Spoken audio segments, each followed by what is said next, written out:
I got a really good compliment from one of you guys, one of you, viewer this week, watching your stuff. They said that, thanks for being real. And that was, I don't know if they realize that, but that was one of the best compliments you could pass along. So I thought about that, why do I like that so much? Being real as a compliment. What does being real mean? So I want to talk about that a little bit and get into some things that are a little more current, right?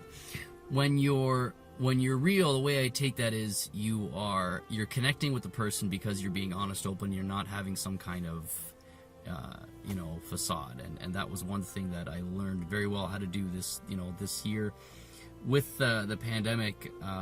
Coming out of it, I've discovered the importance of that, of just connecting with people, and how it's more important than what you're presenting, what you're trying to say. Then what's more important is just saying it and connecting it, and people will relate to that. That's that connection, right?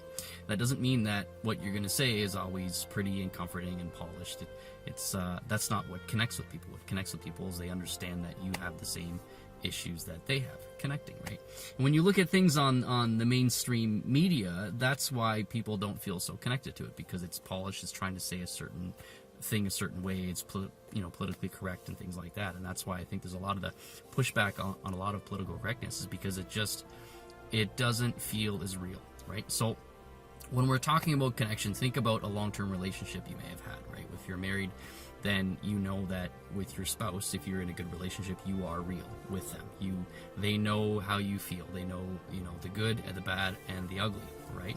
You've been naked in front of them, not only obviously body, but spirit as well, right? The most connected relationship is one where you're transparent with that person and they see every little part of you. Now, the downside of that is people see stuff that you might not want them to see, right? They see, like I said, the good, the bad, and the ugly.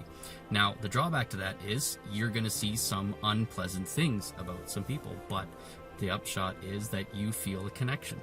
Likewise, when you want to, when you're communicating with someone to an audience, if you want to feel that connection comes when you are real with that person. Now, the drawback is, again, you're going to hear things that you don't like. So that's the trade-off. There's that trade-off there. The more you want to feel connected, the more you're going to have to accept that there's going to be stuff that you don't like hearing. It's going to make you uncomfortable. And that's the problem with things that are always polished and politically correct. Yeah, they sound pleasant, but you don't really connect with them because there's something there. So, when you try to push and polish things and make them all politically correct, is it better? It's a trade-off.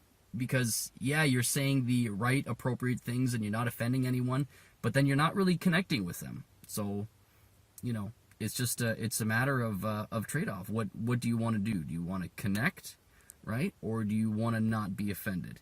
The more connection you get, the more connection you're after, you're going to run the risk of seeing things and feeling things that aren't very pleasant. And that's fine. No judgment either way, right? But you got to realize that there's no right answer. There's only trade-offs. So just a thought I had for now. If you want to really connect with people, first of all, again, thank you very much for the compliment. And that's just my message here, is if you want to connect with people, there's not much that comes close to that. It's an amazing feeling when you're in a relationship and you actually connect with someone.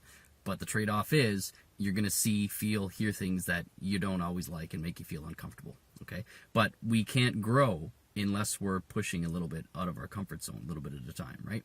Have a great day.